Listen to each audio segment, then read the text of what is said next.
That way we can reference back to this stuff. All right, so we're going to call this startup space. And there's kind of two phases here. We have incubator and we have accelerator. All right, so typically these startup spaces, we kind of have two different sides to this. We have this idea of a physical space, like Ward 4, like Hudson, and that physical space can act as effectively office space, but it also then kind of facilitates entrepreneurial kind of activities, startup business type of activity. So a lot of times they'll have programs, like almost like a subscription.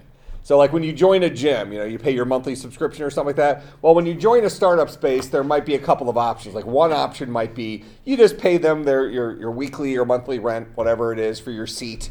Or if you want to have a more private office there, you can do that too. They're on a more limited basis, but whatever.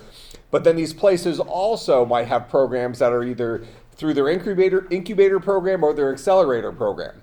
And let's just use incubator for the example here. What would happen is people with startup ideas, so maybe our little group, we have our startup and we've kicked Van out. It's just too foreign is the problem. And so we have this idea, and what we do is we apply to the startup space. Friday. Yeah, text me because we have to do it at a different time. Okay. So we have the startup space, and so let's decide we have no money, okay? So even if they're charging $100 a month for all of us for rent, we'd have to really scrounge up to get that, okay? So they might have an incubator program, and the incubator program is we go in and we basically pitch our idea to them, all right? And maybe when I say them, it might be a group of investors who are interested in startup ideas, all right? So we pitched our idea to them. Now maybe let's assume that they liked our idea. So what they might say is, okay, we like your idea, we want to help you out. We're going to give you $10,000 in startup money. We will pay your rent here at the startup space. We'll provide you with the lawyers and stuff, and the things you need to establish your company, blah, blah, blah. We're going to give you all these things that you need. But in exchange, we're going to take 50% of your company, 30% of the company, whatever it is, whatever's the right deal. So if you've seen the show Shark Tank, yeah, that kind of thing. All right. So now the idea is that ideas are a dime a dozen, right? So today you guys have been brainstorming this. Let's call it a really good idea, and we're going to take it even a little further than that. And I think we'll get even more excited about it. But it's a really good idea. But anybody can have an idea. If you think about, it still exists today. But certainly when mobile apps first became a thing, everybody had an idea for a killer app, right? He was like, oh, well, why isn't there an app that does this or an app that does that or, this kind of thing. So ideas are a dime a dozen. Turning it into a reality is the more difficult thing. So effectively, we're going in front of these investors in the incubator program and say, look, we're this little, we have an idea. That's it. We need help turning this idea into a reality. So they might give you some money. They might take a piece of your company, whether it's 10% or 50% or whatever, it all depends. Some incubators have just a standard structure. Sometimes it's depending on the idea, whatever it is. But they're buying equity in your business because they know that 9 out of 10 businesses fail. So they're effectively taking a risk on you by giving you some money that might just get blown and the thing and 90% chance it's not going to turn into anything. Make sense? All right. So now you have your rent paid, you have a lawyer available to you, you have some startup money, so maybe you can go and hire a graphic designer, whatever it is, whatever resources you need to make this thing happen, still on a budget, but a budget that's greater than zero. All right, so that's what incubator programs typically are. Now, once you go through an incubator program, usually with incubator programs, there's kind of like milestones. There's like delivery dates for different things. And then there's usually a presentation at the end where you're presenting in front of a bunch of investors. All right, and then what these investors will do is they will look at let's say there's 20 different startups in the incubator. They might pick their top 3, pick that as a number. And they invite those guys into the accelerator program. And the way the accelerator program works is they give you even more money. and more resources, because now you've shown them what's called a minimum viable product. So if we throw that on a slide here, an MVP, minimum viable product. All right, so you've kind of given them maybe almost a prototype of your software, if we're talking about it as your software, proof of concept. Okay, this could work if we had more funds, more resources, whatever, to take it to the next step. All right, then they would invite those 2 or 3 groups and say, we're going to give you $50,000, $100,000, $1 million, whatever it is. Depends on the idea, for X percentage of your company, even more percentage of the company. But now you have a better chance of it becoming real, right? Because and this is really the problem in the entrepreneurial world. I know several of you kind of recognize that I'm very entrepreneurial. I'm always involved in different startup companies and things like that. And so this is kind of like my hobby, doing this kind of stuff. Well, one thing you run into with any entrepreneurs is you always think your idea is better than everybody else's idea, and nobody will believe in your idea as much as you do. So let's assume that you think you have the greatest idea since sliced bread. And I come up to you and I'm going to say, you have no money. Okay, so this idea will literally never become a reality without somebody else's help. That doesn't have to be my help, but somebody else's help. Let's say I come to you and I say, look, I will fully fund you, whatever you need to make this a reality, and I want 80% of your company. An entrepreneur, right off the bat, is going to immediately they're going to feel defensive. They're going to say, 80% but it's my idea, right? You don't want to give up that much of your company. But all you have is an idea. In order to make that real, you need money, or you need something. Whether it's money or you just putting in a zillion hours yourself, whatever it is, because it all comes down to risk, right? Typically, entrepreneurs want both. So, you have these people with great ideas that say, well, I already work 2 jobs because I have rent, I got to pay child support, I have a car payment, and blah, blah, blah, blah, blah. It's like, oh, I can't give you that much equity. My idea is worth $1 zillion. How about I'll take $100,000 from you, I'll give you 1%. So you have this giant mountain between them. This guy wants 80%, you're willing to give him 1%. All right? Now, the follow-up question, when I mentor startup companies, I usually ask them, would you rather have a little bit of a lot or a lot of a little? Would you rather have 100% of a company that's worth $10? Or would you rather have 20% of a company that's worth $250 million? Math works out pretty easily when you think about it like that, right? Okay, that's what that whole show, the Shark Tank, is based on, right? This idea that these guys have clout in industry. Your idea will be bigger with them, right? And we see this in technology all the time. When I've even referenced this before, I don't know if you've been in one of the classes where I've referenced this, I may have even said it in here at some point, talking about Microsoft. Microsoft's kind of go-to move in the world of technology is, let's say you have a great idea and Microsoft gets wind of it. Microsoft will just steal your idea, right? And go and make it better, let's say, bring it to market, all this other things, because Microsoft can do that. You couldn't, right? Your idea is a good idea that will have no lasting power because of your situation. Microsoft steals your idea. You get pissed off, right? So you start yelling, you get a lawyer, blah, blah, blah. You sue Microsoft. Microsoft settles with you outside of court, gives you $5 million for your idea. You're happy. You would have never made $5 million off that idea. You didn't have the resources to turn it into a reality, right? But Microsoft turned your idea into a $500 million business, just something like that. So this approach of an idea is not worth very much. An implementation is worth a little bit more. But getting it to market is what's worth the most. So one thing I talk to software developers, and that's kind of what I wanted to focus on with this, with software developers, is from a software developer perspective, they always think the most valuable tool is the product, is the software application. And that's among the least valuable tools. It has to exist. Almost every application, every new startup company today, it revolves around some software, some kind of software. So the software is an important aspect of the business. The business can't exist without it. But without the business execution, the software is worthless. You can have the greatest app that was ever written, but unless you have somebody who can take it to market, who can convince other people to use it, who can build up an infrastructure, a lot of times you have to get enough users on a platform before it's even worthwhile.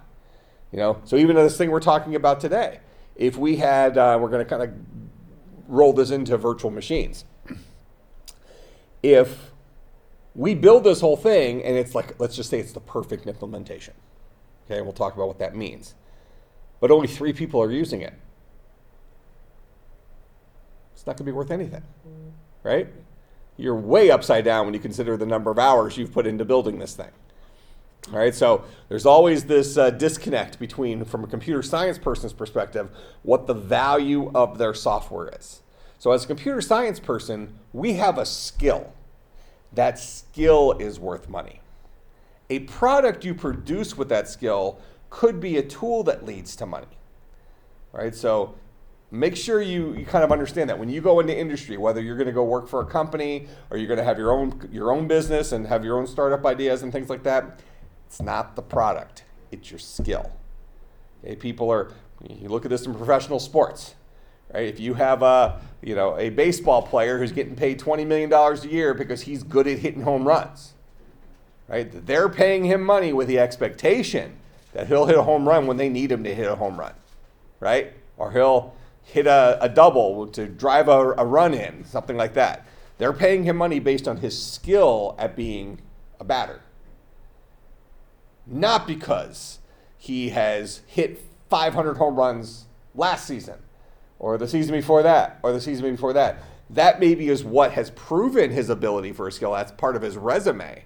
But they expect him to produce moving forward. So what's valuable for a computer scientist is your skill in, let's just say, software development or related areas, depending on which is your focus area in computer science, not in a specific thing that you produce. All right, so kind of getting back where we were going with this is this idea of like a Ward 4 or a Hudson. These are startup spaces that then support these other kind of mini things within them. They can exist just as a low-cost rental place for a startup company. They can also exist as a place to go to get your company off the ground. They can also exist as a place to go for a company that's already off the ground that needs to get accelerated into success. That's why they call it the Accelerator. Taking something that's already real and turning it into something awesome or super real or whatever, successful.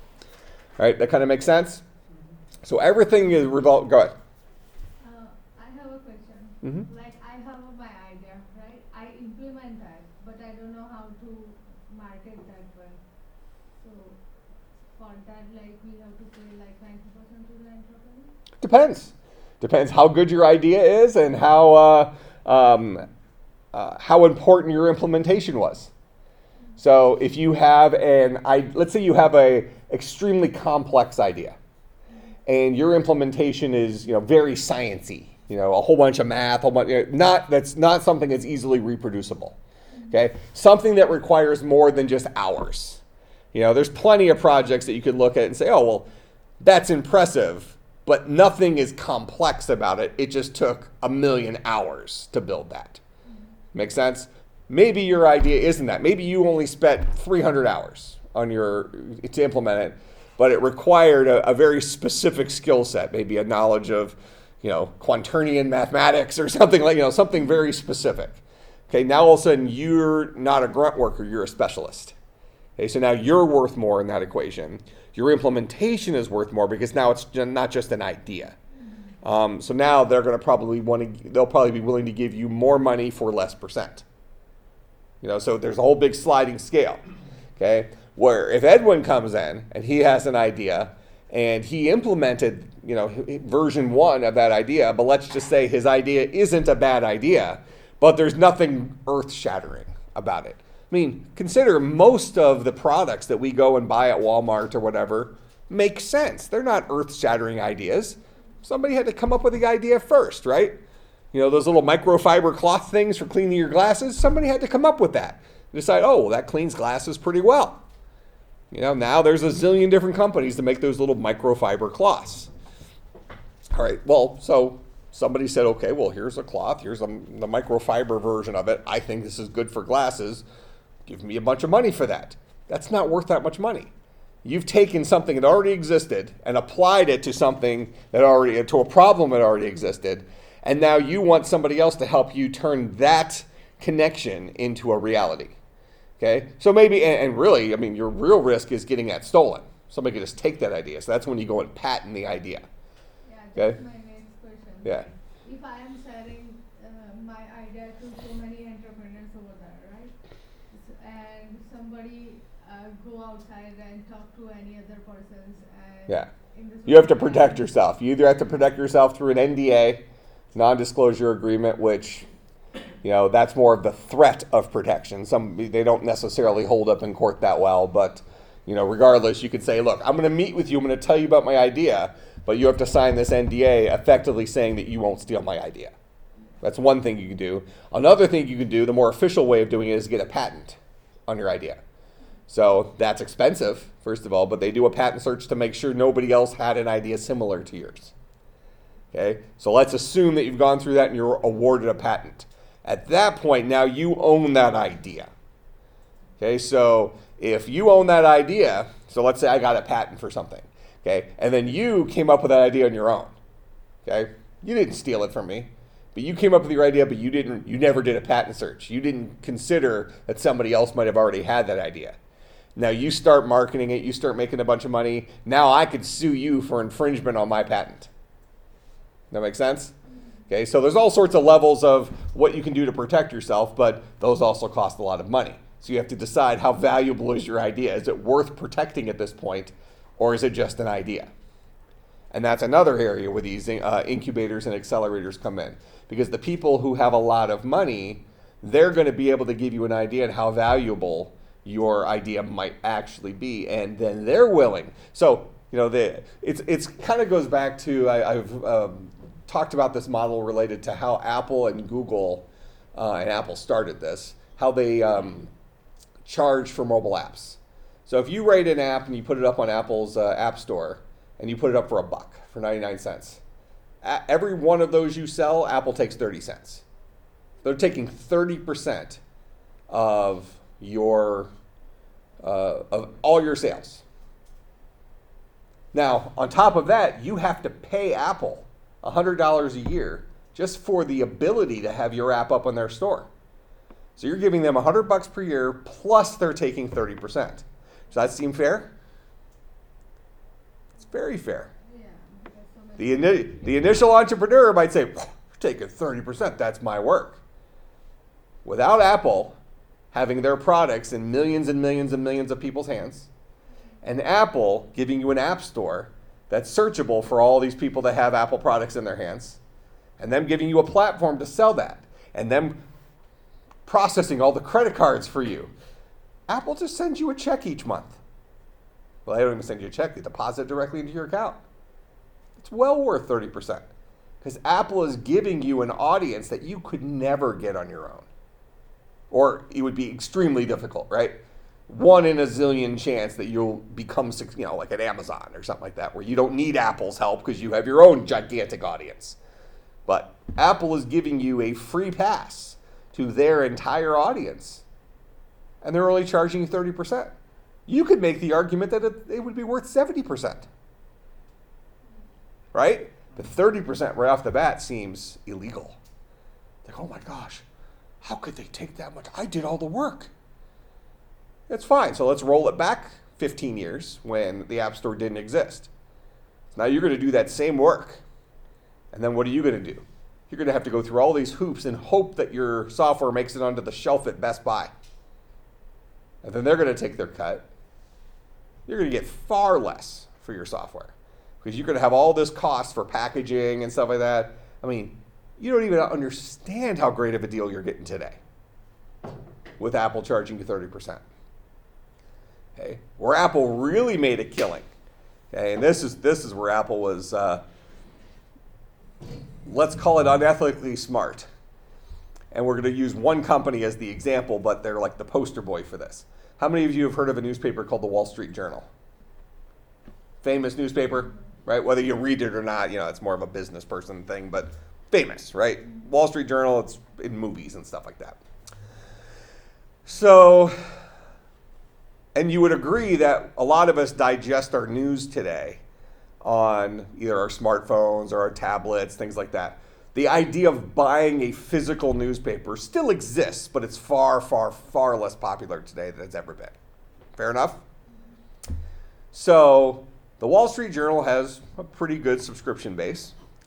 And do you think that, and these are people who are affluent, they have money, so they probably a lot of them had iPads, right? That's probably not uncommon for somebody who subscribes to the Wall Street Journal to also have an iPad. Those are probably compatible ideas. Do you think those folks probably thought, it'd be really cool if I could read the Wall Street Journal on my iPad? Sounds cool? Well, do you think it would be in Wall Street Journal's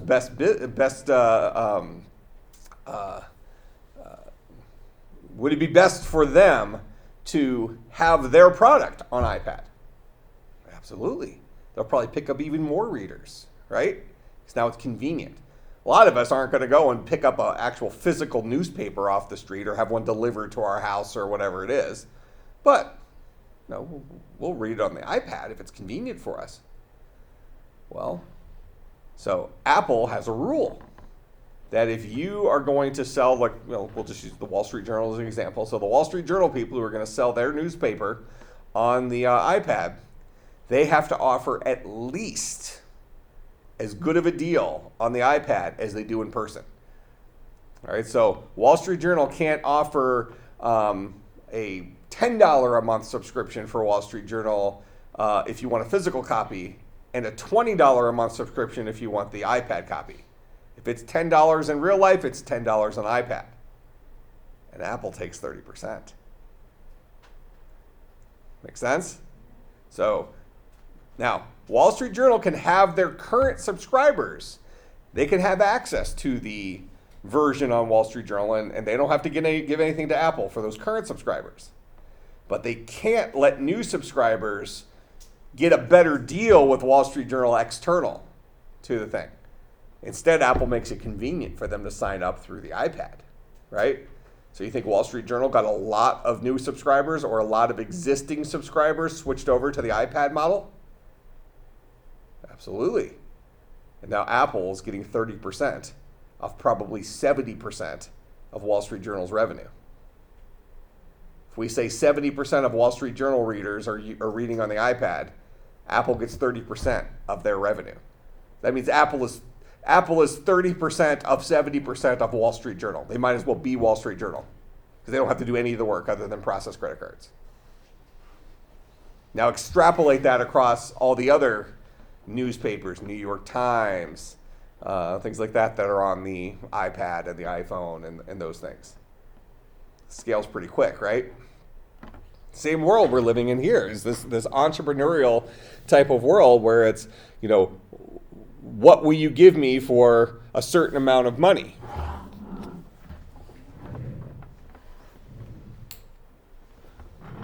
I noticed my laptop wasn't charging. That thing was off. All right, so kind of getting back to this idea of Ward 4 and places like Ward 4. We want to really understand the purpose of these spaces because that's the problem we're trying to solve. Before you can solve a problem in computer science, we have to understand the problem. All right? So right now we have the issue with a place like Ward 4 where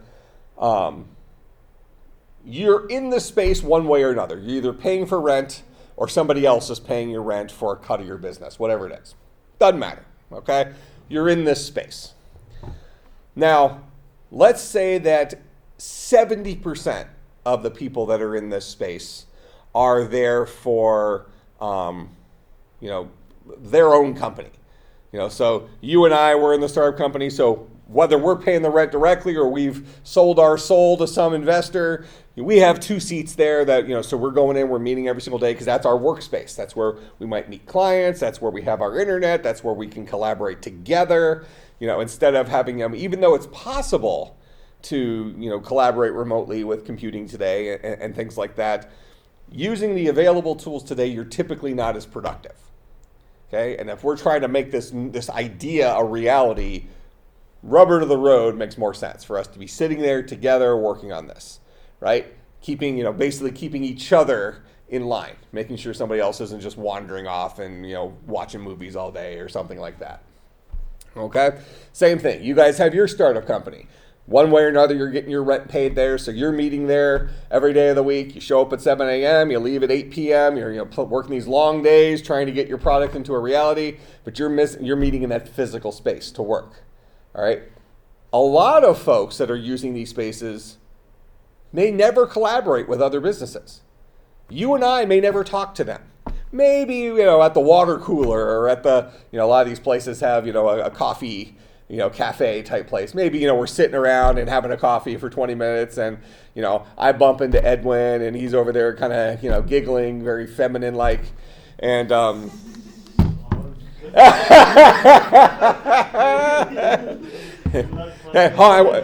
don't remember when the recording started, so I want to make sure I'm on the record with the recording. This was Romana's idea. This is not a professor saying that their student who is male laughs like a girl. But I'm not disagreeing with it.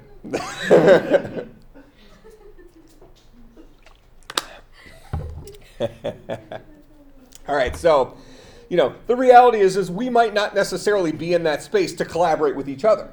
We're trying to make our dreams a reality and our, using the shared space because that was the economical way of us doing it, right? Now, you also might have people, because a lot of these places have also internship programs. So for instance, I know of at least one student here who's in our undergraduate computer science program who is interning with a company called The Commons. And The Commons works out of Ward 4. Or they work out of a couple places, but Ward 4 is one of their primary places they work out of. So now what you have is you have almost like a business model that's inside of Ward 4. And so they're using that space there, but they're almost the managers of Ward 4. And what they try to do is, let's say you and I, we have this company, we're both programmers. So we can make our thing work well, but it's going to look like crap. We really need a graphic designer. Okay? But now we're right back to our old problem. We don't have any money, okay? Or we're very limited. If we're in the incubator program, some investor gave us some money. We have money. 10 grand sounds like a lot of money, but you can go through 10 grand quick, okay? That doesn't last real long. So you got to be very careful of where you're spending your money, all right? So one of the things that the Commons does is they get students involved. So now, so you might have a student who is a graphic designer who's looking for some experience. Now, maybe that student is willing to make our logo for free, for example, because they want some experience. They want to be able to put it on their resume, whatever it is. Maybe that student is willing to make our logo for a little bit of equity in the company. Okay? Maybe they are willing to work, but cheaply, maybe $8 an hour or something like that, and it's going to take her 2 hours or 3 hours. So, $20, $30, you have your logo. Whatever, something like that. So it kind of connects people that want to be part of that startup world from an experience perspective, but aren't necessarily already part of a company. Maybe she ends up doing several different things for us, and we're happy with her. We end up bringing her on as part of the team. Maybe it starts with, she was just one of the peons there helping us out. Now, hey, she's pretty good, and why don't we should keep her, right? That kind of thing. So it's really creating this atmosphere of entrepreneurship, whether it's private businesses trying to incubate, private businesses trying to accelerate, individuals or even small groups of individuals who just want to put their skills out there and see if anybody needs them, maybe to make a couple of bucks on the side or something like that, because look, they have a skill. Look, I'm an artist. I have a skill. I can't make money, the whole idea of starving artists. You've heard that before? Okay, you might have somebody who has the greatest artistic skill in the world, But they might have to eat ramen, 7 days a week because they can't make any money off their paintings or whatever. But their value isn't in what they're producing. The value is in their skill. That makes sense? So now that person puts themselves available as a person who has a skill that is an available resource for all these startup companies. Maybe you guys have the same person make your logo as we had make our logo. Okay? You paid them $30, we paid them $30, they made $60. They could put that on their resume twice. They made 2 logos for the up and coming awesome company, whatever it is. It looks good on a resume regardless, right? And they got some experience. Or maybe it turns into their first job. Maybe our company flops, but your company graduates into the Accelerator program and you bring her on because she did a really good job for you and you don't want anybody else using that resource. You want full-time use of that resource. That makes sense? So these spaces are all about creating these collaborative opportunities for all different kinds of people. Now, I would say one thing that isn't necessarily part of what these spaces are today is a very public space. They are private spaces. So for instance, if you walk into Hudson or you walk into Ward 4 and you just want to hang out for 3 hours, that's going to cost you something. Okay? You can't just walk in there and chill and hope that somebody throws an opportunity your way. You could apply to their internship program as a student, and then they'll let you come and be in their space for free. Usually they actually try to match you up to some companies, but whatever. Then you're not paying for your seat because you got in on your own merit. But let's just assume that, hey, I'm a programmer, I don't have an idea, I don't have a company I'm with, I don't have anything except this skill. And you want to make your skill available to these startups, so you need to have yourself in front of them. They need to know about you somehow, right? So maybe you go in, you rent a seat in this place, and you walk around to the different companies and hand them a little resume or something and say, hey, look, I'm working on some of my own projects here, but I'm available. If you guys need some help with anything, here's what my background is, here's what my skills are, let me know. And we can, negotiate what that might mean. So you're kind of putting yourself where those things are. It might make sense for you to do that type of thing. Because you have this world now where everybody wants to be a freelancer, right? So you have two different groups of people. You have the kind of the freelance, I'm be my own boss type person. And then you have the person who wants to go and punch the clock, work 9 to 5, have their retirement, have their health insurance, all that stuff. And both of those are completely viable options for different people, right? It just depends on your personality, I suppose. And maybe your risk, your risk awareness. So on one hand, if you are somebody who is a risk taker, usually the saying is with great risk has potential great reward. So you're effectively risking being homeless by not putting yourself under the umbrella of Northwestern Mutual or Acuity or Rockwell or whoever, because you want to make sure that you're ready for any opportunity that might come your way. Maybe you have a couple ideas that you want to just work on all the time. So you have, you're willing to risk not having enough money to make your car payment in exchange for the flexibility to do your own thing, to be a freelancer. Now on the flip side, you can go and work for a Northwestern Mutual or an Acuity and make a good salary, but it'll be somewhat of a fixed salary. There might be some upward trajectory, but you pretty much know what the most you'll ever make at that company will be. If you fast forward 30 years, minus the opportunity, maybe you're that person that starts off in the mailroom and becomes the president or something like that. But that's not the norm, right? You work your way up through a company, but there's usually some limit to where your vertical is depending on what your background is and things like that. So you go work if you come right out of grad school and you go work for Northwestern Mutual, maybe you start at 60, 70,000 a year, something like that. Maybe you top out around, 130, something like that when you're ready to retire. But you got a pension, you got health insurance, you got good perks. But it's 130,000 a year is where you're topping out, let's just say. Not horrible. How many of you would take $130,000 a year?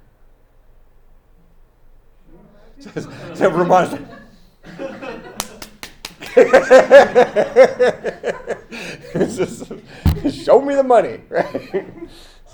Did I say 130,000? I meant rupees. 130,000 rupees. Oh. So that's not good, right? No. That's not a lot. That could buy a candy bar, though. No. Well, it's good enough for shopping. Oh, that's like shopping?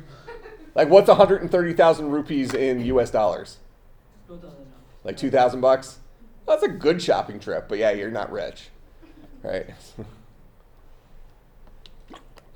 It's like a trip to Vegas with some shopping. Yeah. All right, so, so you have that upward trajectory if you go into, like, say, the safe career. Now, on the other side, you have so let's say your range is if you go into industry, if you have trouble finding a great job, maybe you start at between 40 and 70. Let's say right out of grad school, that's your range of money you'll make, between 40,000 and 70,000. Pretty good range, but you could live off any of those. You might not live as nicely as you want to live on the 40, but you could live on 40,000, right? It's safe money. Now, if you're over on the entrepreneurial spot, you could make anywhere between 0 and millions, right? More people make closer to 0, but some people make millions. But it's fun.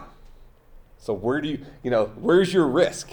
Are you willing to kind of sit over on this side, playing that game, hoping to make the millions? Or are you going to sit over this side where you're safe, making the thousands? As the entrepreneur people say, swapping dollars for hours.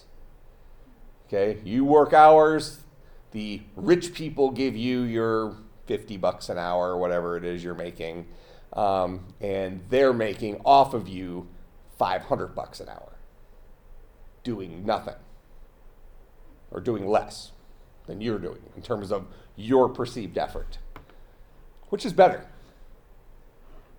It's a true, real question. This is an important learning experience you're going to get here. How many of you are risk takers? How many of you like that entrepreneurial side of things because, like, yeah, God has a plan for me and this is going to work out and let's just see where this goes? Okay, we got one risk taker, 1.5 risk takers. All the way.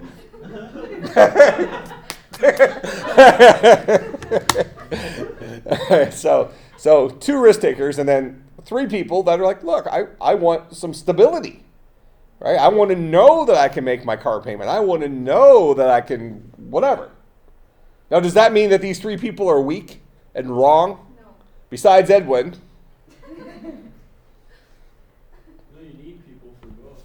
Yeah, so we need these little peons to keep the world. Okay, we need these folks to keep the world turning, while you and Ramana are out making the big bucks, right? Or eating ramen. But I mean, look, dude. Okay, you can own a horse. You don't even like horses, but you can own 100 horses. You can have your own horse races, just because you can afford it. Doesn't even matter. Like, why not? Right? Yes. Like, man, what's this? Oh, that's my equestrian field. Like, what's that? I don't know. It's $45 million is what it was. It's my equestrian, whatever. She has a question. Oh, what's your question? I want to say, like, if you have so many She's switching teams? millions of dollars, then you can take the risk. If I have Oh, but that's not fair. Yeah. Oh, hold on. Let's think about this. Yeah. So, If I but then it's not a risk. You know, all right, so let's turn this around. So Shika, let's say we're gonna go ahead. We're gonna put $100 million in your bank account. Okay, you're cool with that? Yeah. All right. So now you have $100 million in your account. You can live off that for a few minutes. Yeah, you're okay for a bit, right? yeah. Okay. So now you're saying you'll switch teams over to the entrepreneurial side. No. Oh, you won't. Because like my nature is like first I make sure everything it is good, then I can take the risk. Oh yeah, but you have $100 million. You have $100 million right now. Okay, $100 million in your account right now. Mm-hmm. So now you can jump over to the entrepreneurial team because you can take that risk because you don't need to worry about working ever, right? Why? No. Would you even keep working? See, if you go India with the See, maybe she's on the third team. She's on the third team where she just says, "I'm going shopping." Okay? No, Sheikah don't work. Okay? Sheikah has 100 million in the bank. I don't work. I shop. No. That what I mean, like I like to do the risk, but first I want to know what the opposite side. Because for every work for me, I always make sure for the pros and cons both, right? Okay, so I am investing 100 million. I have 100 million. I am investing here in your project the 100 million. Then I supposed to think like even though I don't back the 100 million, but I'm not even saying invest in their project. You keep the 100 million. You're just going to go over and you're going to join his team and help him with whatever his idea is and hope you make another 100 million. But your 100 million is still fine. You don't have to blow it on this. You don't have to invest in his dumb idea. Okay? You're just going to go and say, "Look, I'm going to spend my time on this dumb idea because I believe in it a little bit. I don't believe in it as much as he does." Okay? Nobody needs that many Cheerios. It's like now you're like, what's he doing with Cheerios? Okay? But you believe in it a little bit, so you're going to go and help him. And the worst that happens is it blows up in your face, right? But you still got 100 million in the bank. Okay? This guy can no longer afford ramen. All right? Now, at this point, he's not eating ramen. He's looking at old ramen in dumpsters. And then going over to Ward 4. He comes in, he's got his little Meyer bag, which is like trash in it. It's like, what is that? This is lunch for the next month. All right? But understand what I'm saying is you're no longer taking a risk because you have the 100 million. See what I'm saying? It's not a risk anymore. You have the money. He's taking the risk because he's saying, "Look, I have no money. But I don't want to go over here and be working on something that's going to keep me from following my dreams over here." Okay? Because this is a distraction. Does that make sense? Okay? So you're over at Northwestern Mutual or you're at Acuity making your $60,000, $70,000 a year, and that's a $70,000 distraction because it might mean that you don't get to make your 100 million over here because of your idea, right? Now, you and Romana said you're willing to take that risk, right? The rest of you said, "Look, you'll take the 70 grand. You don't need to be filthy rich." Because money's not everything, right? Money always seems like a great thing when you don't have money. When you do have money, you realize that you can never spend that much money. Money doesn't make you better than other people. It's just a resource. You need a certain amount of money to be happy. So you're not struggling on a day-to-day basis. But you don't need millions, right? We want millions until you actually have millions and you realize, "Oh, what am I supposed to do with this?" Right?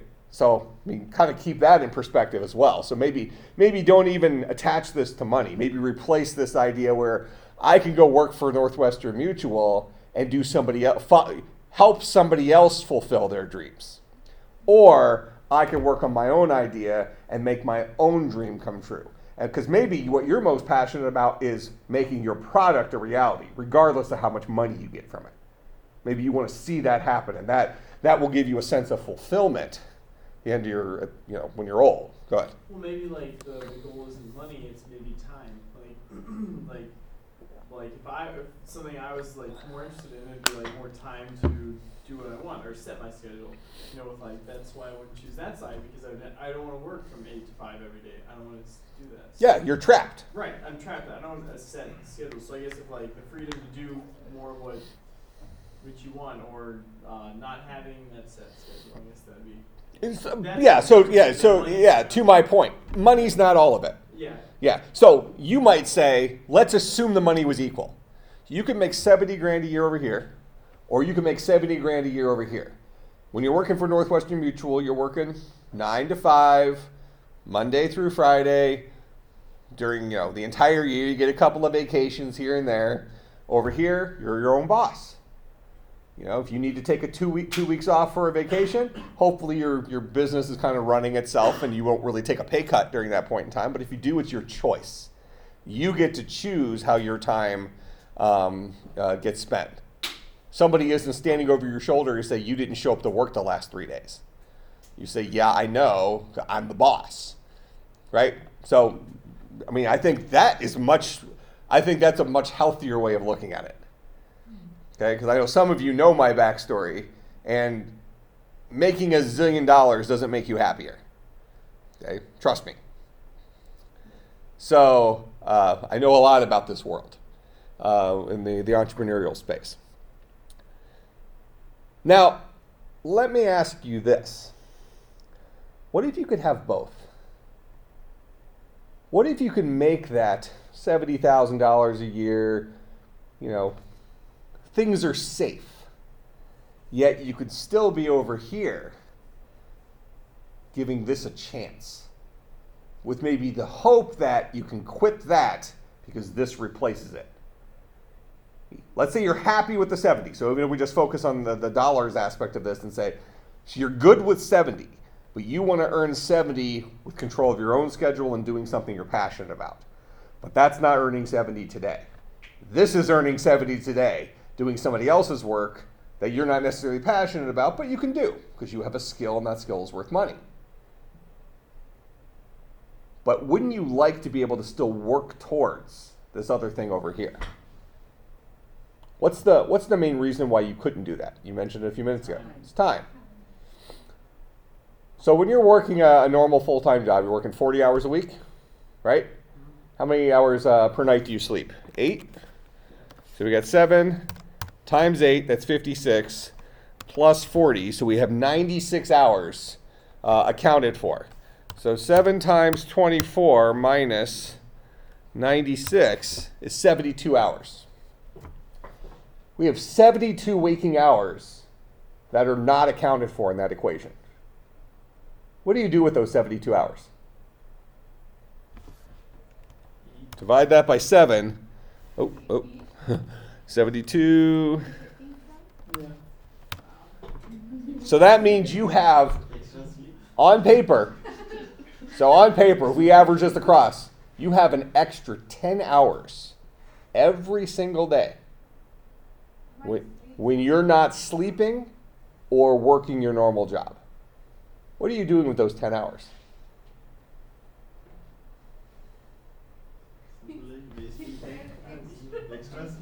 All right, so you're eating a couple times. That's what, an hour or two? Yeah. 2 hours out, so you still got 8 hours left. What are you going to do with that 8 hours? Well, I mean, you also got to factor in, like, if you have a family, you need to spend time with them. Okay. Yeah. 2 hours extra sleep. Now, let's back this up. So that's true. For us, like a 4 hours for making lunch and dinner.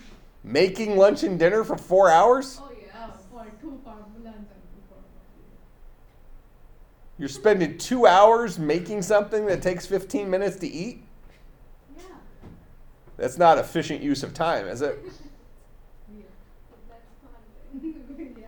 Starts sounding like Shiva. So happy Yeah. with it. I go over to Shiva's place. It's like, oh, we're gonna eat at 7 p.m. Okay, I show up at 7. Food's not ready till 9:30. Yeah, every Indian dish takes time. Takes time because we have to clean the kitchen and all that. So They will takes prepare from the starting.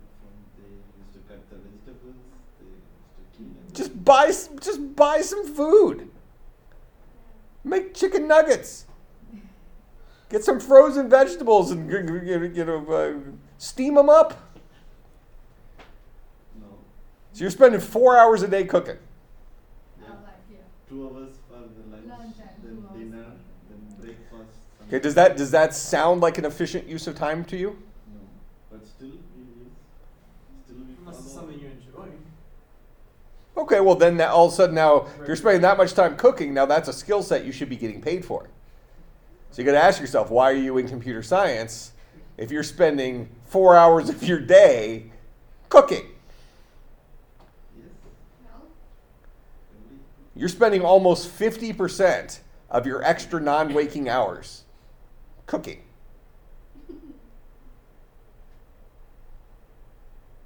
But even then, she still has 6 hours left.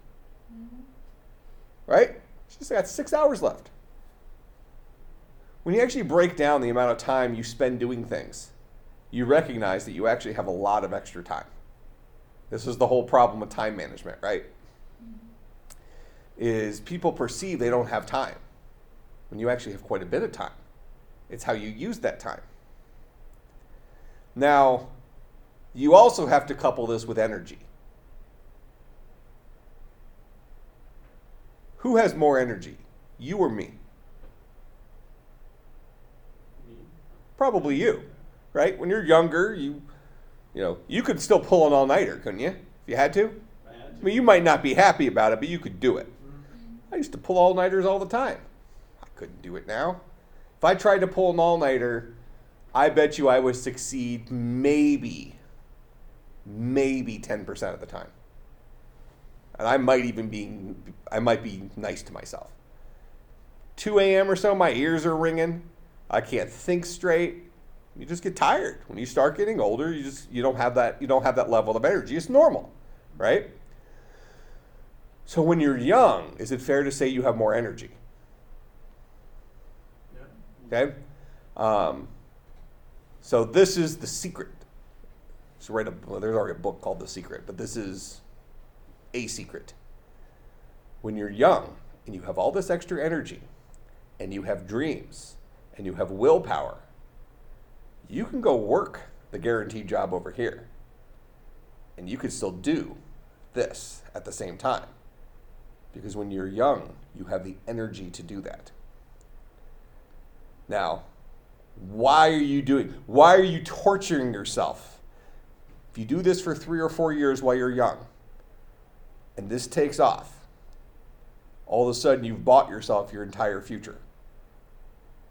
Right? If it just gets into the 70,000 where you can just replace this, you've bought yourself the future just from a time perspective, right?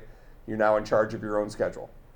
And now you can just put that even extra time into this to see if you can build it up a little bit more, whatever it is. Or you can decide to then take that extra time and start doing what you want to do.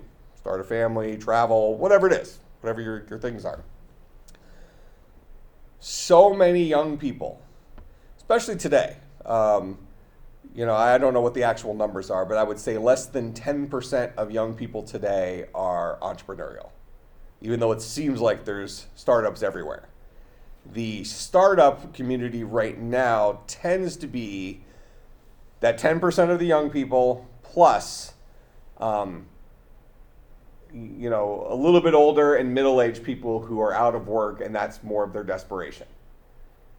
They don't have another job to go to. They need to make this work, that type of thing.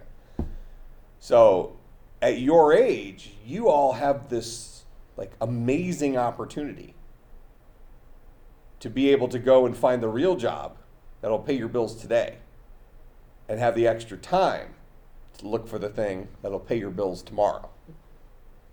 So that hopefully you can give up on that. Now, some people are career people. Who's this getting sent to? I activated Google, whatever. Some people are career people. My wife is not entrepreneurial at all. She's a worker bee. She's a COBOL programmer. She likes punching the clock. She wants her boss to say, I need this, and this done. She likes to go and just do that, and that. Turn it in. She's done. She's done after that. Goes home. She reads. She does whatever. She's happy that way. She wouldn't be happy with the stress of a startup thing and that kind of stuff. But what's nice, and she's older, but what's nice for young people, if they're willing to take that risk, is they can do the 9-to-5 thing and then trade off instead of going out to the bars with their friends and stuff like that, or even going out to the bars with their friends as often. Maybe you give yourself a night a week, whatever it is. But those times when you were going to go out and have a social life when you're younger, you probably had enough of a social life when you were in college. Okay? Now you can spend that time doing something while you have the energy to do it. In the worst cases, you'll learn a lot. I mean, some of my biggest investment losses have been my greatest learning experiences. Sometimes I'll just say it was an expensive seminar, something like that. Because we learn from our mistakes, right? So, if there's one thing I can encourage you to do is really, really, really take advantage of your youth. And not be lazy and run out to the bars and do all this other stuff.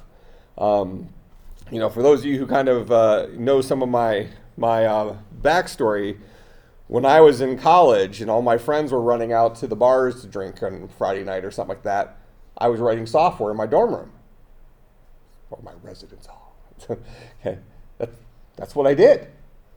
So I had my own company, I was writing my own software, and everybody else was going out and spending money, and I was sitting there doing the steps that would take to then start making money. At that point in time, I looked at money as being the main draw. But now, being a little bit older and a little bit wiser and a lot richer, I guess it's easy to say that money's not the draw when you have it. But at the same time, I get far, far, far more enjoyment out of the voyage. I like tackling new ideas, trying to do something. Worst that happens is it fails. Especially for young people, you can still throw it on a resume. You were assistant VP of company XYZ that went down in burning flames and never made a dime or something like that, but it looks good on a resume. Pads out a resume. All right, so this is really the world that a lot of technology people are in today, and we have a unique ability to play in this space as technology folk, because you have a skill. You have a skill that's in demand. That makes sense? And the only way you can refine that skill is with practice. All right, so I know, and some of you are pretty good programmers, but keep in mind that I've been programming for a very, very long time, and I think way, way, way slower than I used to.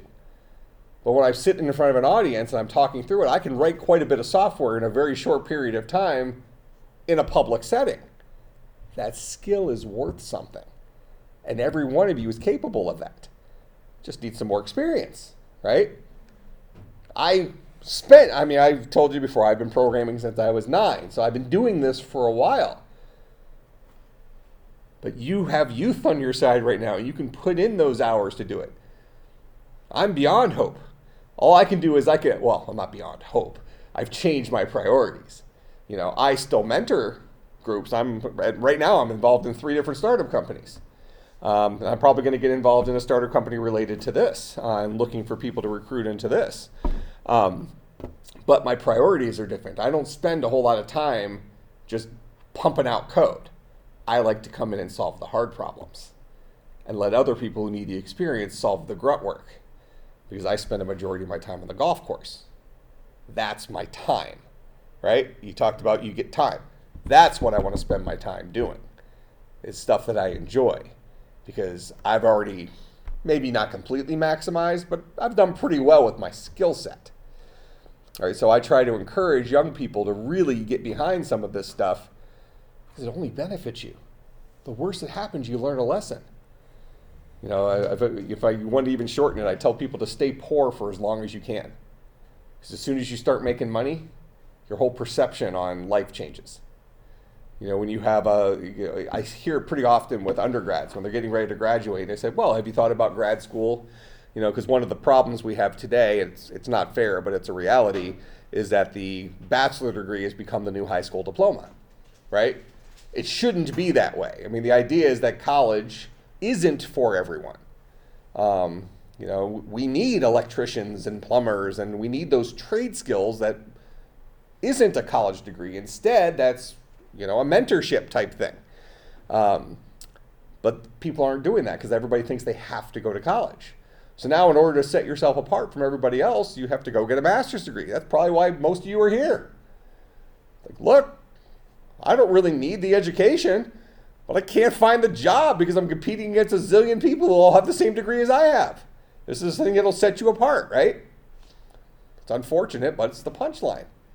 So one thing I hear undergrads say pretty often when we start talking to them about going to grad schools, they'll say something along the lines of, I think I'll go out and work for a couple of years, then come back. 99 out of 100 times they'll never be back. Every now and then they luck out, especially if they get a job with a company that is very pro-education and will help pay for grad school or something like that. Then maybe they go through grad school a little slower, but the company's footing the bill and they go and do it. And that's okay, good for them. Typically, that's not the way it works, right? Typically, they say, oh, I'm just gonna take a couple of years off and then I'm gonna come back and do grad school. Well, what happens? So you come right out of undergrad, you're going somewhere, you're making 60 grand a year. Now you buy a house or you have a nice apartment you're renting, you got a car payment, you're racking up bills in your credit card. Even if you're trying to pay it off, you have obligations now that you probably had in school, but you don't necessarily, but now you have more, right? Because when you have more money, you then get more obligations because you spend that money on new stuff, your big screen TV and whatever, this, that, and the next thing. All of a sudden, the 2 years that you had planned to start thinking about grad school comes by, and all of a sudden it's like, I can't afford to go to grad school. Because to go to grad school, I might have to take some time off of work, and I need to make more money than I'm making now anyways. Because we all tend to take the resources we have available to us and then just try to maximize it, right? That's why credit card companies make so much money, is they rely on the fact that everybody has their credit cards maxed out. Okay? That's another financial tip. Never, never, never, never, never carry a balance in your credit card. Every month, pay it all off, 100% of the time. Okay? If you have to sell a toe, do that. Okay? That'll help you a lot in the future. If you can't, so there's a lot of people who've had to declare bankruptcy before. And one of the things that they'll do as a protection is they'll only carry cash. They'll only pay with cash. So because when they're out of cash, they no longer can buy stuff, right? So I'm out. Well, credit cards empower us to not have to worry about how much money we have. If we go back to the days, if you made the money you can make today, but you roll back to the days when credit cards didn't exist, people would be far wealthier because purchasing stuff was far less convenient. And when something is convenient for us, we tend to just do it, right? It's like, oh, want a sub sandwich? Done. And now they even more convenient is you can hold your phone up to it and pay for it, right? So all these things are surrounding us and everybody else is taking our money because other people are benefiting from all that stuff. Kind of make sense? So take advantage of your youth. All right, so long way around. Let's talk about this for a few minutes. So we mentioned this idea of the startup space. Do we have a pretty good idea on what these spaces are for now? All right. So I would say they're not necessarily for, in your presentation, you kind of mentioned kind of like a social media type thing where there's like a public area that anybody can come and hang out. Now, is it because that's a bad idea? Or is that because you have physical limitations of the building? You go to Hudson or you go to Ward 4, these are kind of cool looking spaces, especially Ward 4. Ward 4 is actually a really cool space. We sometimes do hackathons down there, so keep your eye open for the next hackathon. You can come down and check out Ward 4. But, these spaces, you do have a limit on how much stuff can fit in there, right? So, and they get relatively full just from the paying customers, but not so full that you feel crowded. But now if you just let anybody in off the street to come and hang out, all of a sudden you're going to have paying customers being upset that some freebie is taking their chair. That make sense? So we have a physical limitation of that space. Does that exist in the virtual world? Physical limits out the window now, right? So now we've brought an ability in that the current rendition of these things don't have. That idea of kind of being able to go, it's almost like hanging out at the mall. That makes sense? So now anybody can go to this space and they can hang out with other people who have good ideas. They don't have money. They maybe barely have an idea. They're just thinking about it. They don't have a team. They're looking for a team. Maybe they're those freelancer type people that want to make their skills available, those types of things. But now there's no barrier for getting them into that space. But at the same time, we don't want those folks to interrupt your team from working or your team from working. Because you guys are there trying to be productive. You're paying customers and you're trying to, I mean, it's not that you're paying for this thing, you're also trying to make your business a success. So you don't need just random people coming up and window shopping at your desk, right? So you need to have this level of privacy.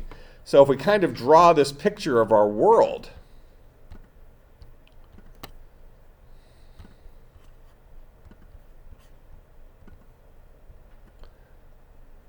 all right, so this is the full space. All right?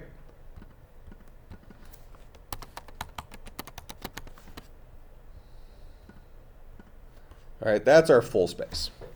Now, within this,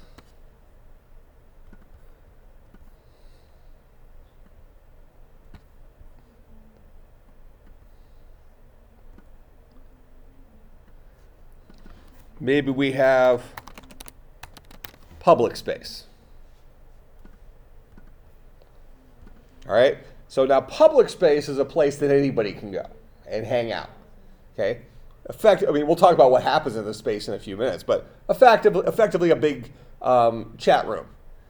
No different than a job fair or no different than going to the mall and just mingling with a whole bunch of people. Make sense? Okay? We have to think about what that mingling looks like in this tool, but it's no different than that. All right? We're just giving them a virtual place to go and hang out. You might have some people that just go there and just talk about what they did on Saturday. Have no entrepreneurial type stuff. Maybe one of the people is there just to hang out because they have nothing to do for 2 hours. They just wanted to see what this whole thing was about and talk to people. Or maybe there's representatives that are trying to sell some of the stuff that's happening up here. All right, so this is our fully public space. It's free. Everybody can access it. All right, then,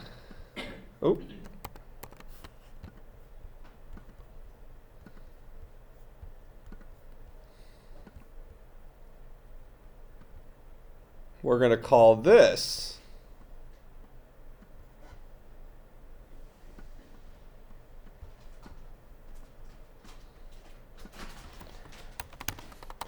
premium public. Let's call it, I don't want to use the word public, premium per seat space. Okay, so this is an area with a lot of like open tables and things like that, where you basically kind of a room like this, where you guys are your own team, you're your own team, and you're working on your own stuff, and maybe you either have a chair assigned to you, where you have like drawers and stuff like that you can lock, or you just first come first serve, depending on how the space works, those kind of things happen. But you have this premium per seat space where it's not private, but you're only surrounded by, let's call it, serious entrepreneurs. People that are either paying for their seat or have somebody else paying for their seat because they're part of an incubator or an accelerator. All right? So you're not going to have random bozo coming over your shoulder saying, hey, what are you working on?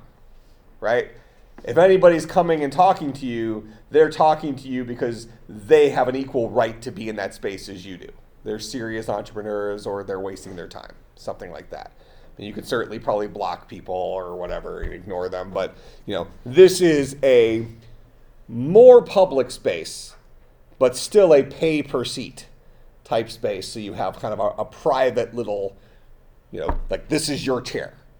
And you can come back to this chair every single day. And when you're not here, nobody's using this chair. Your stuff is locked in the desks, things like that.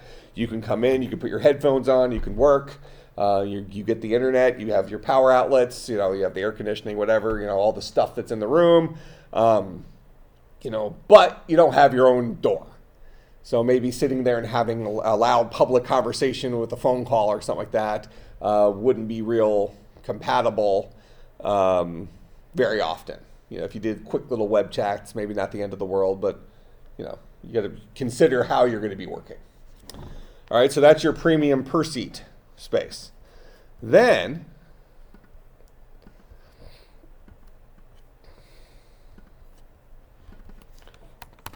we have our private let's call them private rooms.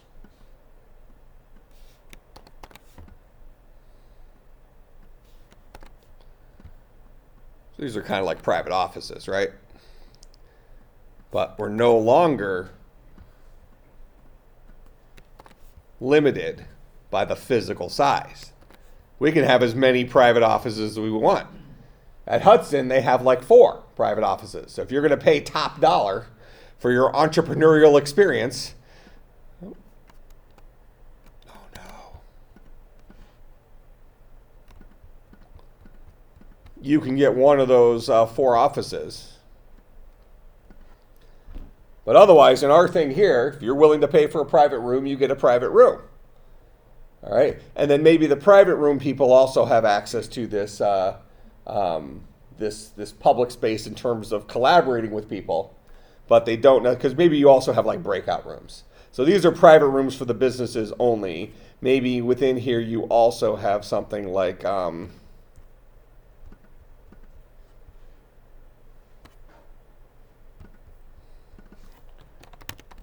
premium breakout room.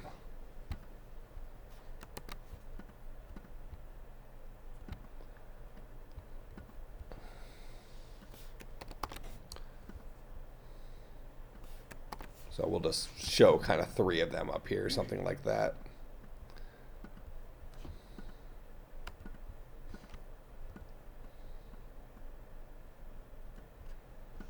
All right, but there can be as many of these as we want. So these rooms will be available for anybody who's paying here and anybody who's paying here, where they can go in here and have, you know, more public meetings than they might have in their private space here, but less public meetings than they would have any place. You know, certainly the only people that can meet in these rooms here are people that are paying for this service one way or another. So these people can't come in there. So this is really your collaborative space. That might mean that, you know, these teams, so a private room could be a private room for a team. So maybe all 4 of you are in a single private room, or maybe you guys each have a private room. You know, maybe you're making a lot of phone calls, a lot of things like that. And so, you know, the idea is that you really need to be separated from each other from a noise perspective, but you don't have to be, but you really need to be able to come together in a space that is either maybe private for you only, so maybe there's even a bigger private room thing that multiple people can come into, or you just go into one of the other people's offices, whatever it is. All right, so, you know, we have these different layers that might exist in here. Now, I've kind of mentioned this idea of a private room here. And the reason I've said private rooms make sense is for this idea of maybe having a web chat or a phone call, because there's noise associated with that. Well, keep in mind, in this virtual space, we are not limited by the same things that we're limited in real space. Okay? If we're all working in this room and I'm sitting here having a loud phone call, you guys are being distracted, right? But in a virtual space, couldn't I go into private mode where any talking that I'm having isn't heard by other people around? Can I effectively put myself in a bubble? I don't need to physically be in a different room, do I? No. I just have to have ability to, I have to have access to that feature. Maybe that's a premium feature. You know, here's the 8 things you can do. You know, you get these 2 if you are just a public person. You get these 3 if you're a public person or a premium per seat space. You get these 5 if you're next level up, whatever it is. You know, so the more you pay for, the more of these features you get. So maybe you have the ability to put yourself into a bubble, but people still know you're there. What's the advantage of having a private room? Well, you have privacy. If you're in a bubble so that you are, you know, on a phone call or something like that, maybe somebody can still come up and knock on your bubble. Something like that to get your attention. All right? And you get some sort of notification that somebody wants your attention or whatever, and you could ignore it, or you can give them like a quick reply or something. You know, but you've isolated yourself from them publicly from noise. So you effectively turned off your public noise, right? Now you might also then have the ability of going completely private where you now also disappear. So when you disappear, not only are you in a sound bubble, you're also invisible, as if you're not there. But you are there. You still have the ability to see everybody else. Okay, so if I'm in, so now we only need to have one premium space. So let's assume we're all in that premium space. All right, and let's assume that I'm paying the top dollar, so I have all these extra features. I'm sitting here in my chair, and I can see all of you, but none of you know I'm here. Because I've chosen to be kind of like in do not disturb mode. And when I'm in do not disturb mode, I'm invisible to you. But nothing keeps me from saying hi to Edwin. So however I get his attention, maybe you put the remote up and you kind of like do a ray cast towards him, and that kind of knocks on his door, and it says incoming communication request from Mike, and he accepts it. Now him and I can talk. He still can't see me, but him and I can talk. And then maybe I say that because I have that ability, I can invite him into, maybe him and I are going to collaborate, but we don't want to be disturbed, so I can maybe invite him into my private space. So, and maybe depending on what you're paying, I effectively have my own room, and a private space maybe comes with on a per chair basis. So I'm in my own room that's a private space where I'm invisible, but if I pay for the extra seat, now I can bring Edwin into my private space. It's kind of like a person who has an office with an extra chair in it. I'm already paying rent on the office. Who cares if I let Edwin come in and sit in that extra chair? Kind of see all the flexibility we have with this idea without actually having to create these granular rooms. Because the difference between premium and private is whether or not people can see you maybe. And we can get that down to a certain level where now all you have to have is this giant public space. Right? And you can maybe if each of these is a channel. So here's the fully public channel. This is the premium channel. This is the private channel, whatever it is. We can identify what those channels look like. Now we can have everybody inside of just one giant space. And if you have access to these features, instead of thinking about it like a space, you have access to those features, you could ignore public channel stuff. And maybe that's ignoring from two different perspectives. You can mute the sound from the public channel, but you can also make them invisible. Say, I don't want to see the public people. So we're effectively all in this gigantic gymnasium, right?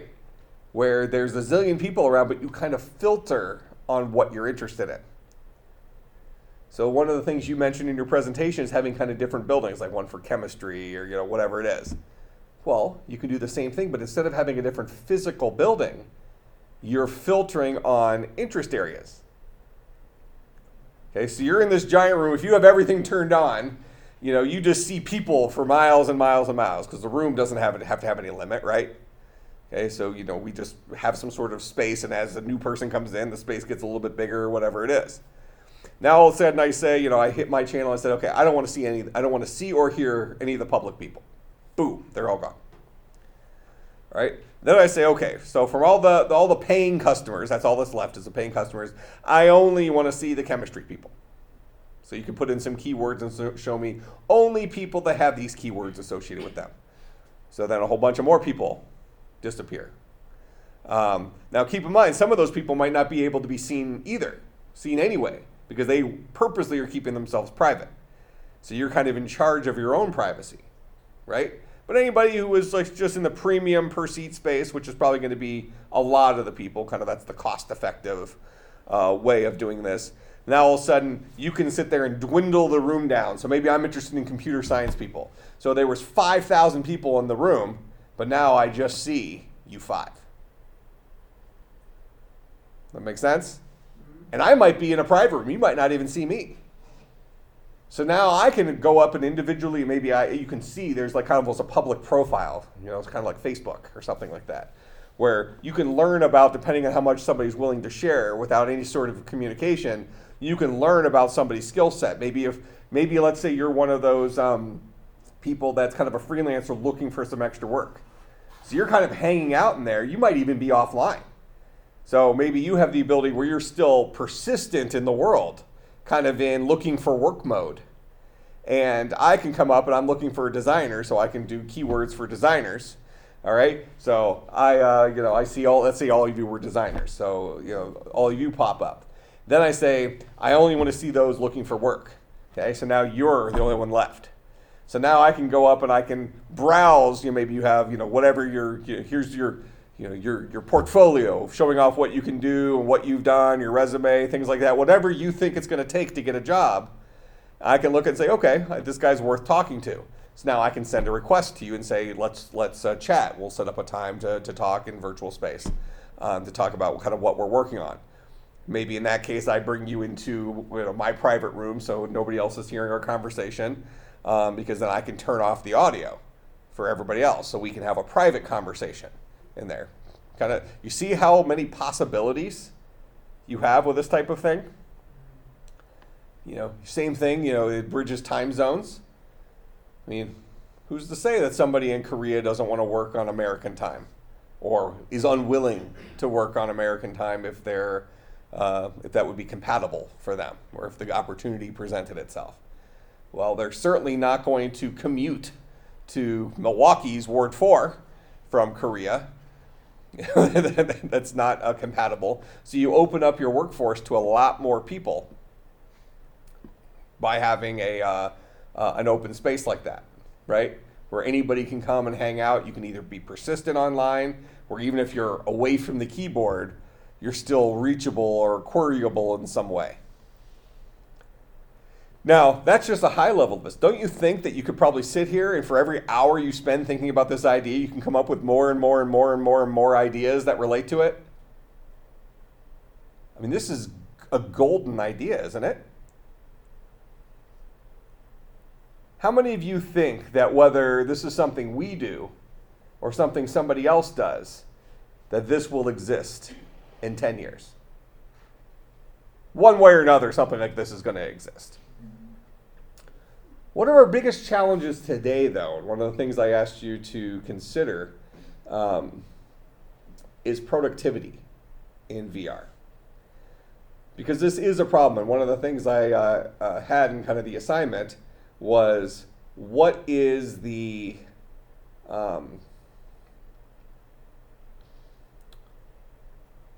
if we assume that we're all programmers, so we just assume that the people who are collaborating are all computer programmers, since that's kind of our world, what does it mean to program in virtual reality?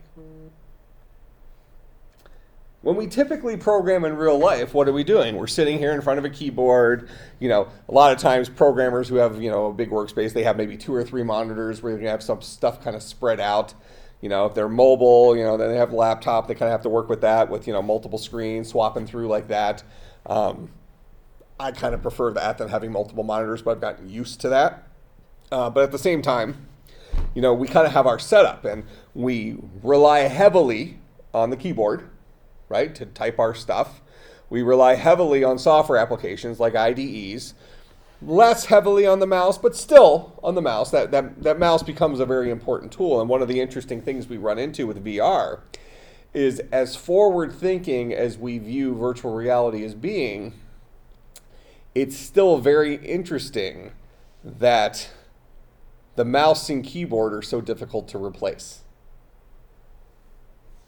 I spent a lot of time in virtual reality, and they've done some pretty decent keyboard facsimiles, but it's nowhere near as fast as just having a real keyboard. 10% as fast, where you kind of have to almost like type out your stuff. I mean, think about it like a PlayStation or an Xbox, where you have to like put in your password and you have to go through there. It's annoying. Yeah, if you're going to do it once or twice, not the end of the world, but you would not want to program that way. Okay? That's not a productive environment. So then we have to think about, how do you become productive inside of virtual reality? What does that look like? it switch between virtual and real? Because I mean, maybe I'm productive, so I can program, but then I can take what I've done and go into the virtual environment, show what I've done. So maybe I wouldn't necessarily work on it. Okay. I could edit it, but You I certainly guess- have kind of some, that's a possibility, especially when you look at some of the mixed reality headsets where you can kind of flip it up, where maybe you still have the earphones in, where you're still in virtual space, but you're being productive right now rather than scanning the room. Now, benefit of that is we don't have to replace mouse and keyboard in virtual space. Downside to that, though, is you're now limited by the size and number of screens that you have physically in front of you.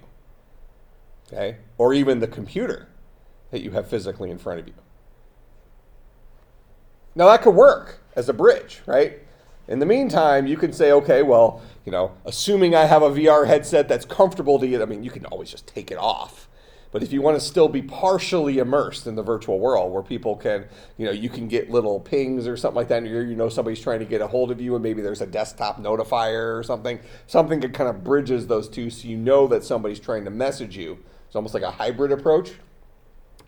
Then you can use your actual computer and maybe even have your screen then mimicked in the VR world. So if you needed to demonstrate something or show somebody some stuff, you can go back in there and now point out stuff in your screen where being productive is effectively like having a pointer and saying, okay, well, if you look at this code right here, this is what I'm doing. You should be able to scroll in there, that kind of stuff. But you don't necessarily need to type fast.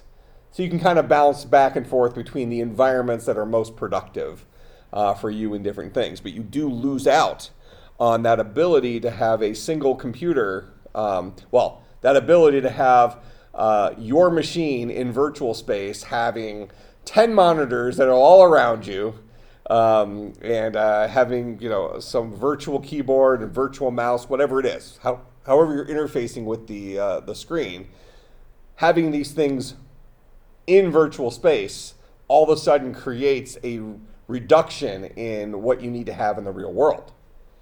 So if you're going to have your programming workspace in the real world and you have 3 monitors and all this other stuff, now you have a physical requirement that's pretty big. You have to have, you already probably have an internet connection because you're connected in the VR world. But now you have to have a physical machine. You have to have the monitors hooked up to it. It's you're going to be paying to cool a house because you're giving off more heat. All these things playing into it. Whereas, one of the killer apps I say for VR is this idea of you can watch Netflix on a 100-foot screen in a broom closet. Nothing keeps you from having a 100-foot monitor in virtual reality. You don't need the physical space for that. Okay? If you want a 1,000-foot monitor, that's fine. Really, the point is that it ultimately becomes how far do you sit from it, right? There's going to be this idea, what is the biggest monitor that, am I comfortable distance sitting where I can see everything? You're not having to turn your whole head like, I need to go and find my folder over here. So you actually shove yourself over to see the rest of the monitor. I mean, you can create something that's not very practical, but it's still cool for 5 minutes, right?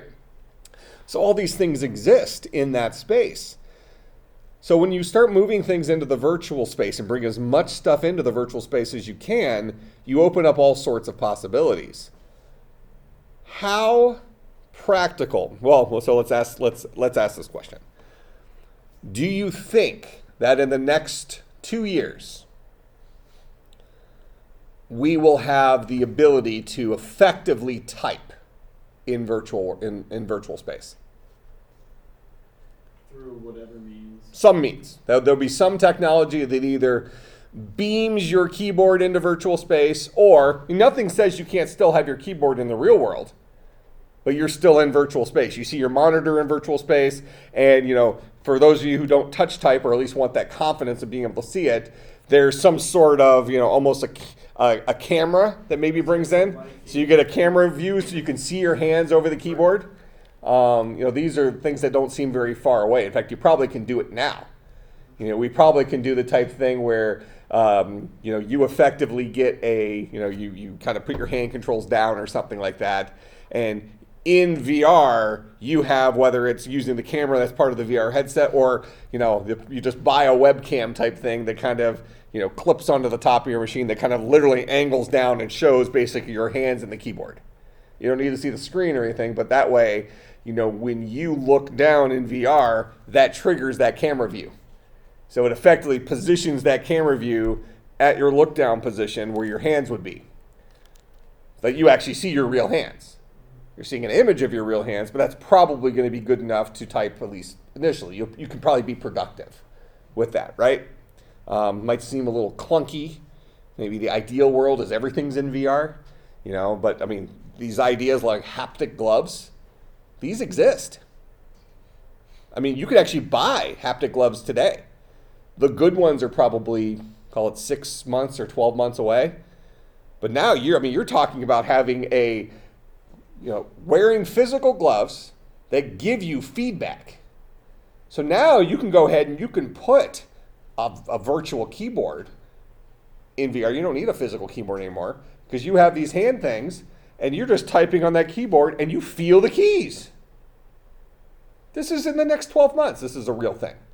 Might be a little expensive, but not prohibitively so. We're not talking about $5,000 per glove. You're talking maybe $500 per glove. And for a productivity type thing, maybe that's not that bad. All right, so this is going to be real in relatively short order. So going back to my targeted question, do you feel confident that within 2 years people will be productive in virtual space using a mouse and keyboard? We don't have to invent a new input means. We just have to create the bridge that allows us to use our existing input mechanisms effectively in virtual space. Make sense? There's going to be plenty of options that are going to get us there. I mean, I feel pretty confident that exists in 2 years. I feel pretty confident a form of it will exist in 2018. Even if it's the camera approach, which, I mean, heck, you can do that now. Buy a $10 webcam, point it at your keyboard, and bring that into our app. And so, our app if you want to do, virtual typing, you need to buy a webcam and hook it up, configure it in the software. So we could really have this working next week, is the idea. Might be a little, ghetto or something, but I feel like if I'm in virtual space, I touch type, so I don't really need to look at the keyboard, but you kind of like that initial glance just to make sure your fingers are kind of in the right place. You know what I mean? So I feel like if I could just glance down in VR and I could see the video feed of my hands over the keyboard, I'm pretty good with that, right? That'll work for me. And we could have that next week for $10 and a little bit of programming. Not the end of the world, right? So all of a sudden now we've solved the programming problem, the typing problem. We've solved the mouse problem. So we could have a ghetto solution now. We can have a cool solution in a year, let's say, where you actually have everything in virtual space, where you don't have to have anything physical in front of you. You're just chilling in your chair, just typing, with your haptic gloves on. Instead of using these wands and stuff, which are cool for now, but instead of having that, when you want to open menus, maybe you just kind of swipe your hand up and menu comes, you tap out the things you want, push it to the side, you got all Iron Man style. You see the Avengers movies and he has the whole 3D hologram type thing. These are all real things. You can also do it you have a camera if you have your hand on a table, so you don't actually have a keyboard, but it's looking at it's printing out a keyboard, not on your space, but in your virtual space, and it's putting your virtual hands right there. And you kind of do almost an augmented reality thing. Almost augmented, but it is all virtual. No, right. But you're going to have a camera view. In virtual space, you'll have a camera view showing just the tabletop. Well, but you don't have a physical keyboard there. There would be a camera, but there wouldn't necessarily. It's not like giving you live feed of your hands right there. It'd be you'd see your virtual hands or something on a virtual keyboard. So that way also, because people don't want to type in the air, because that's going to be heavy. So Okay. they don't want to set their hands on something. Probably. Yeah, that could actually that could be done today, using the technology that you didn't understand what Van was saying. Leaf. It's not called leaf. It's called leap motion. Okay, because I had Yeah. no clue you was There. mentioning Yeah. We have one in the department. it. Never heard of it. This guy right here. $79. Reach into virtual reality with your bare hands. So they have these kits for the thing.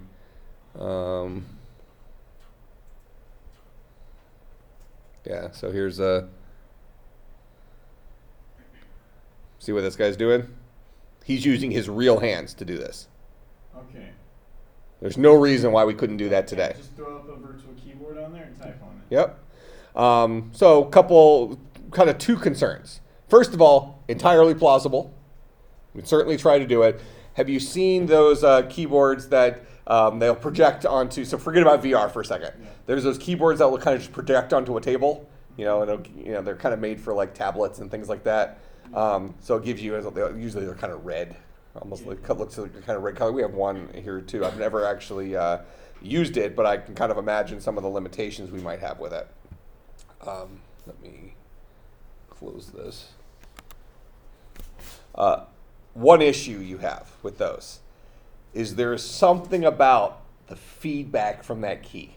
Feeling of where your fingers are at. Not just where you're at, but also when you hit a key, having that little, almost the satisfying little click. The click. You know what I mean? So, for instance, a lot of gamers prefer mechanical keyboards. In fact, there's a big comeback for these keyboards where there's actually a physical key that like almost pops when you push it down. Almost an old school type keyboard. Where a lot of these new keyboards, I think Apple calls them the butterfly keyboard or something like that, where, it moves enough for you to get some feedback, but you don't get that if you kind of know what I mean. Yeah. So the point is there is a feedback that we get from keyboards that is important to us. So when you're typing on a table like that, it's not the same. Having said that, does it have to be the same? Because let's immediately play devil's advocate and switch it around. And how many of you feel you type very quickly on your smartphones? Okay. I mean, I type fast on a smartphone. Sometimes you make mistakes, right? You might mess up, but I don't know that I make tons more mistakes than I would on a normal keyboard. I have fat fingers, so sometimes I hit 3, 4, 7 keys at once. Who knows? But I can type pretty fast. But your phones, they give you a little haptic feedback, don't they? Think about when you press like the A key on your phone, you feel something. Just a little tiny vibration, right? Okay, so then you're in a virtual reality space. You purchase a table that you're sitting at, and now every time you press, Now you have you basically have a keyboard mat or something like that. Yeah, that gives you a little pushback or something like that. Now the advantage of having the haptic gloves is now the haptic feedback is in the glove. Right. Just that would be something you'd have to put on and weight down on your hands too, rather than just. But now, having said that, what would be interesting with leap motion is, and we can certainly experiment with that. We have one. Mm-hmm. How bad would it be? I feel like it would definitely be better than we have now in VR. Mm-hmm. Does that make sense? Yeah. So now you're making a move towards the next step. Is it perfect? Maybe not. But is it a lot closer to perfect? Would you rather have 85% of your typing productivity with complete flexibility on screen size? Or would you rather have all of your typing capacity with a real keyboard, but stuck with your physical screen size? And take away from the typing. Yeah. Now, there's probably the middle ground, too, where you can just have a keyboard that's somehow integrated into the virtual space where you're not using your real monitor anymore in the virtual space. And you use that little camera approach that we had, because now you'll have the haptic feedback and the real-time camera feed, and you're just looking down at your hands. Now you don't have to worry about a leap motion. I mean, that might actually be kind of a cool solution to it. It'd be interesting to try it and just see what people think. But the point is that when we think about being productive in virtual space, that's not really a limiting factor anymore, is it? it's almost not a limiting factor. By the time that a tool like this was built, it wouldn't be a limiting factor anymore. What are the components of this type of thing? What does it start with? It starts with a virtual chat room where multiple people can exist at once and can walk up and talk to each other just by speaking, just like in real life, right? The closer you are to someone, the louder they are, and there is a distance where you would hear nothing. So if this door was open and some people were down in the lab having a conversation, I might not hear them at all in here.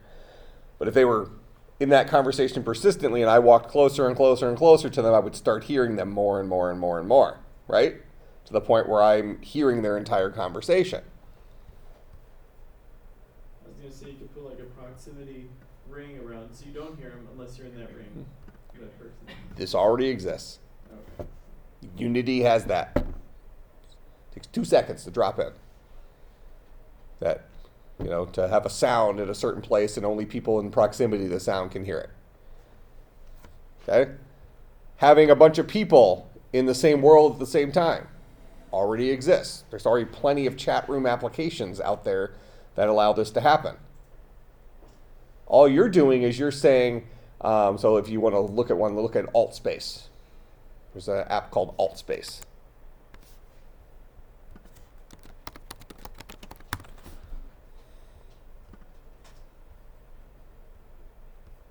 I'll just bring up their video here real quick.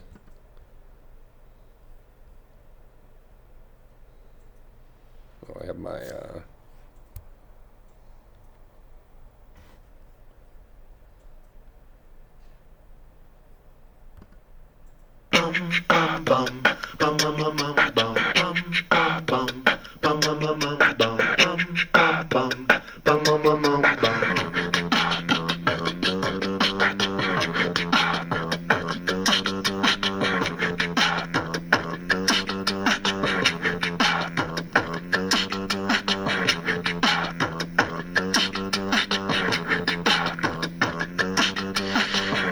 and in this you could already walk up and talk to people.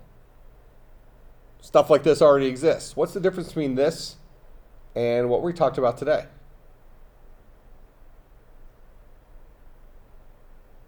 Productivity and privacy protection. So instead of you standing there and being able to talk to people, now all of a sudden you're maybe bringing your computer or your file system and things like that into that world. So it's how we use that shared space. So there really is an initial component here where all we're doing is bringing virtual avatars together into a shared space and they can speak with each other. From that starting point, you can then take that technology and apply it to all sorts of different problems, right? You could apply it to the problem of what we've talked about here. You can apply it to playing tabletop Dungeons and Dragons with people. In fact, in that AltSpace thing, they have some specialized rooms. So there's a Dungeons and Dragons room where you can go in there and you can play tabletop Dungeons and Dragons with other real people. They basically provide a table that has the dice and stuff on it, so all the tools you need to play right in there. So you're just interacting with VR objects to accomplish what you want to accomplish. Nothing keeps you from creating a room that solves some other problem. They already have a whole bunch of rooms that do different things.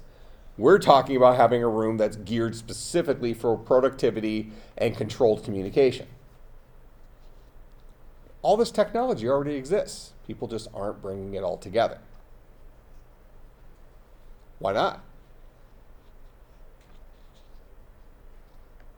Need a supercomputer around it.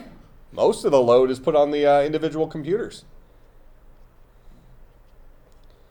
You probably need a server for the voice communication. and video streaming stuff, but I mean, a lot of it you can probably even implement as peer-to-peer.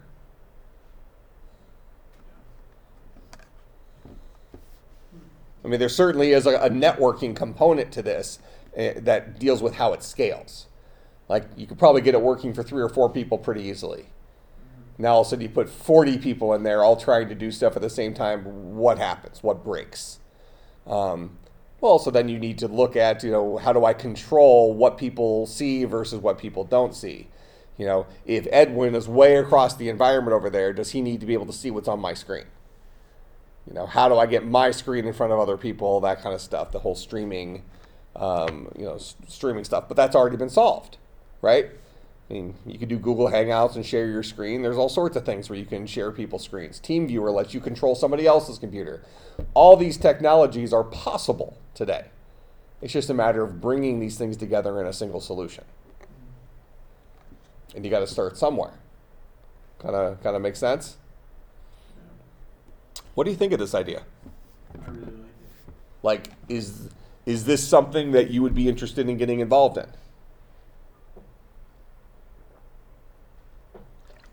The question is, how much do you like it? Because I'm debating putting together a group to implement this type of thing. I mean, I'm like really interested in it. I don't have a lot of VR programming experience. Doesn't matter. You learn VR in 15 minutes. Were you in a VR group this last hackathon? I mean, I learned a lot from that. But Yeah. I mean, VR is not tough. That's not the problem here. A majority of the problem is going to be networking stuff. Like watching tutorials and figuring out how to bring multiple people together inside the virtual world using Unity and things like that. Mm-hmm. Yeah, the VR. I mean, really, the VR component of this isn't all that important. People are just going to have avatars. You can even just have them as just clouds of smoke if you wanted to, or just boxes, initially that walk around. They don't have to be greatly animated because that's not an important part of the productivity piece. Yeah. Make sense? Yeah. I mean, so the initial version of this could just have a whole bunch of spheres or a whole bunch of cubes just moving around the environment. You don't have to have feet.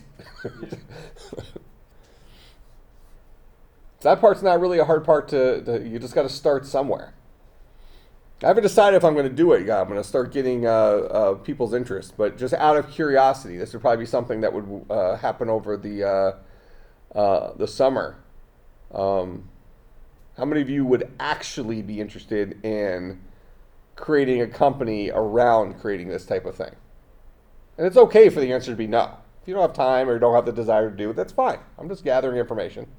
Absolutely. 2 of you, not Edwin. Edwin's out. He's working his his laughing vocals. You're interested too? No, it doesn't have to be interesting to everybody. That's okay. So then what's the follow-up question to that? The follow-up question is so many of you said you're interested. The question is, how interested are you? What kind of time are you willing to throw at this during the summer? Because that becomes a big decision-making thing, right? If this is a hobby, and you say, I can spend 3 or 4 hours a week. Well, that doesn't cut it, right? What does it take to build something like this? To beat the next guy to market? That kind of stuff. And if you want to make it real, then this gets back to this idea that we talked about where you're young, you have energy, and then you have to decide how do you use that energy. Right? It's entirely probable that we try to put this thing together and it's a great idea and somebody else does it first or does it better and we wasted our time. And you'll just learn stuff from it. In fact, that's probable. You got to go in with that in mind. Most startup companies fail. But I think there is a lot to be learned in this type of thing.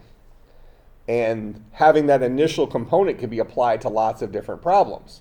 Because there's another VR project that I'm working on this summer. I think it's related to the Bible VR thing. Did I tell you how we're pivoting Bible VR to a game?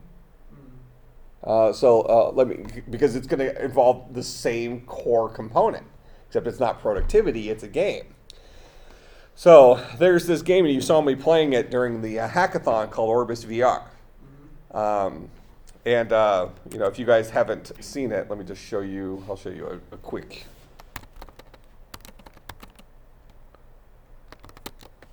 Just do Orbis VR trailer. Now let's see if this shows enough.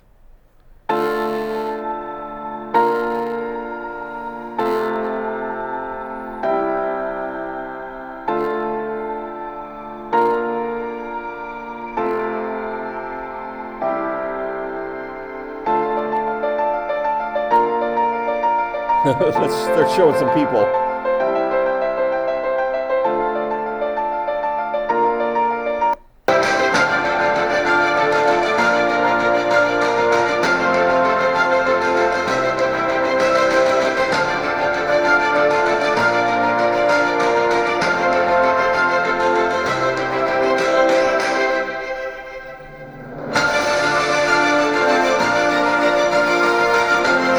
All right, so these are two real people. They could be talking to each other right now. There's no opening up a chat window or something like that. They could just speak. They just talk. And it's actually kind of funny because there's 4 classes you can play in the game. There's a musketeer, which is like a gun shooting guy who's also the healer in the game. There's a warrior, so you're swinging swords and stuff. There's an archer where you're shooting bows and arrows like this. And then there's a rune mage where you have like a magic wand and you're like drawing runes in the sky that shoots fireballs and things like that. And I think it's probably the funniest when you're playing with somebody who's an archer, because you hear them, they get tired because they're shooting just over and over again, and they're like winded and breathing really heavy and stuff like that, and you could hear them, so you could tell when these guys are talking. Or even just breathing heavy. But these guys are this is a real player, this is another real player, and they're just in proximity to each other. They can just start talking. You can wave your hand at somebody that's just how it works. That core component is the exact same component that it would be in our project, right? Okay, and this is done in VR on a large scale with lots and lots of people in the world at the same time. Again, it's doable. You just have to apply it to a different problem.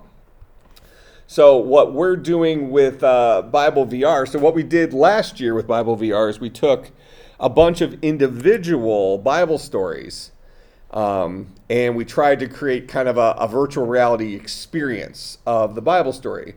And it was kind of neat, like our very first one we made was the, Moses talking to the burning bush from Exodus, where you had to go up the mountain and the bush, you saw this bush light on fire, and then you had this conversation with God back and forth.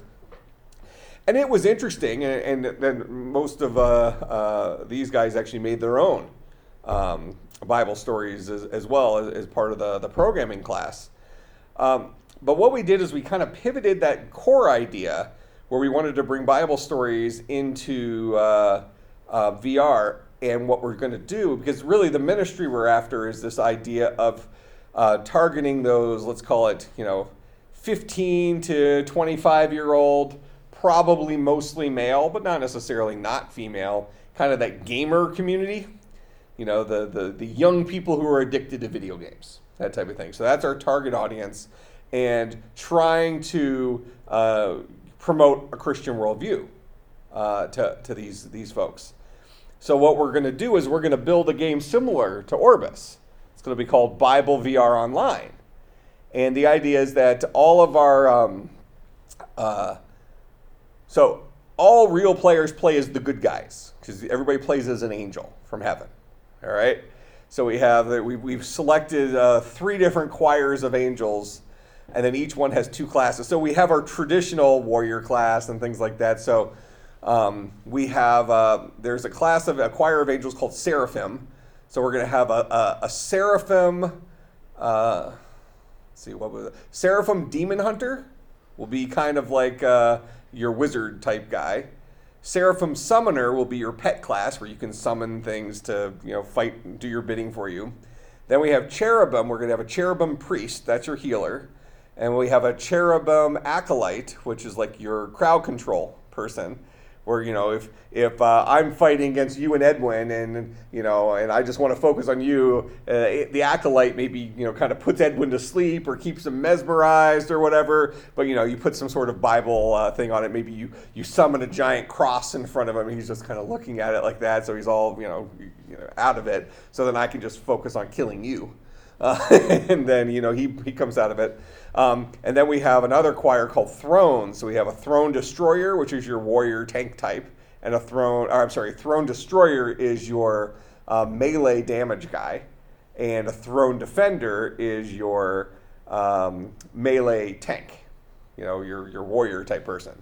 So we've taken your traditional idea of like an MMO, kind of like World of Warcraft, brought all of those traditional classes in, wrapped it inside of angel lore, and all the angels live up in heaven, and God sends you down on different missions. So kind of the idea is that time doesn't exist in heaven. So we can kind of create the entire Middle East in the VR world. And if you're going to go and do quests, let's say Old Testament stuff in Egypt, you would come out of heaven down to a certain time period. And you can go to the same place at different time periods. So maybe if it's before the plagues, maybe Moses is one of the main quest givers. So maybe he's giving you a quest to go check out what's happening with the Israelites, and so you can come back and report to him or something like that. So it's kind of like how the angels are playing a part in how those stories kind of unfold. So you're learning, and all your content comes right out of the Bible.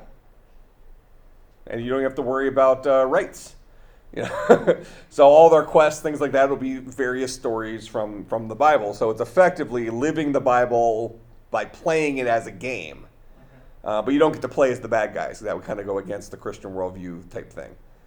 Like you can't just decide that you're going to play as a demon, and then all of a sudden you have like a giant boss fight against Jesus.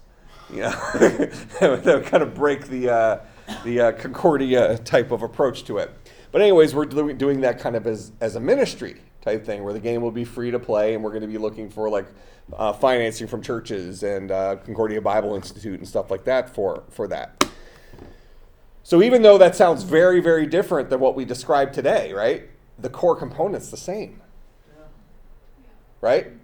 Having multiple people exist in some fashion in a virtual world at the same time and being able to talk to each other based on some proximity. That's a core component. All right, so then going back to, several of you said you'd be interested over the summer. So with that in mind, what's your time commitment? Is it 5 hours? Is it 10 hours?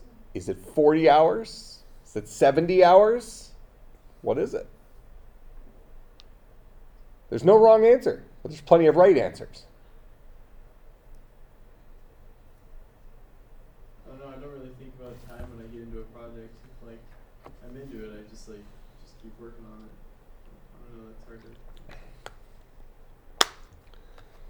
Because if I'm thinking about doing this and putting together a group to do it, I'm probably only willing to do it if I have dedicated students that are going to put in the time to do it. Because I'm going to be relying on the students to do a lot of the work. I'll help solve the hard problems.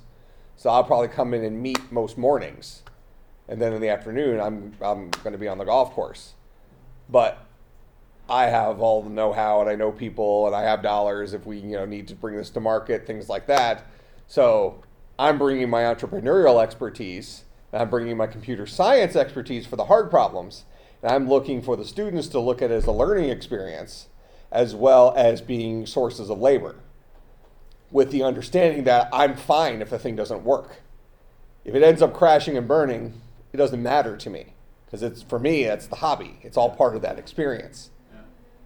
So what I'm identifying is people who are willing to give up time during the summer to work on something like this. And the answer might be you're not.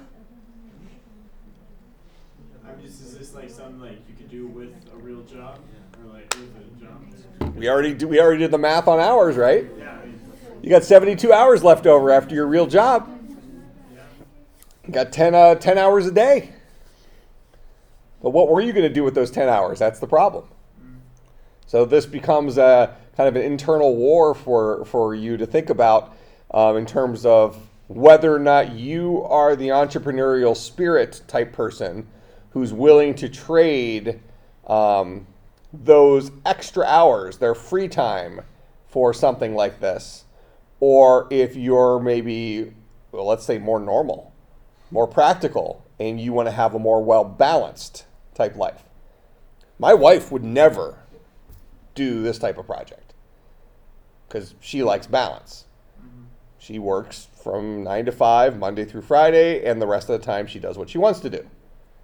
She's not motivated by learning new things. She's not motivated by trying out something and falling flat on your face. So each of you needs to kind of ask yourself those same questions, because there isn't a right answer. In fact, I would honestly challenge you, if your gut feeling is, I would put as much time as, let's just say your gut feeling is, I could put 50 hours a week into it. Challenge yourself to create a weekly schedule over the summer, knowing yourself, and what would that look like? What does 50 hours a week look like, and what do you have left over, and would that make you happy? Does that make sense? Because the answer for most of you should be, I'm not interested in this. I'm looking for the crazies. I'm looking for the people that are saying, this sounds like a fun ride. Let's do it. And I'm going to give up some, free time hours, or a lot of free time hours, and see how far the rabbit hole goes. I'm not looking for the normal people. Does that make sense? So think about that for a couple of days. And when you think you have an answer, you want to talk about it more, send me a private message on Slack. Whatever your answer is, I'm fine with. In fact, I expect most of your answers to be, I just can't commit to this. And that's fine. In fact, probably it would be the best for your sanity. Like I said, I'm looking for the crazies. That makes sense? And just fair warning, typically I would probably have you guys meet as a group, whoever's involved in it, often. But when I come in and meet, it would be in the mornings or in the evenings. Longer in the mornings and maybe an occasional evening type thing. But in the middle of the day, I'm reachable, but I'm probably on the golf course. So that's just the reality of the situation. So I could help debug things via a phone call or something like that. But, I'm looking for laborers who want to learn and want to take advantage of my expertise and my experience. All right, so think about that for, let's say next week. So really put some thought into it, because I'll probably want to start organizing that project here pretty soon, assuming it is going to be something that we do.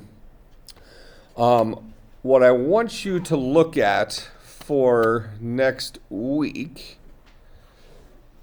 is from chapter 5, and I was going to talk about it, and we're going to still talk about it in context of what we just talked about today. So actually that wasn't just a complete made-up thing. This was a transition into a real topic. Is I want to talk about virtual machines. So go ahead and look at this section on virtual machines, which isn't necessarily all that long. But what I want you to do is for next week, identify an existing virtual machine.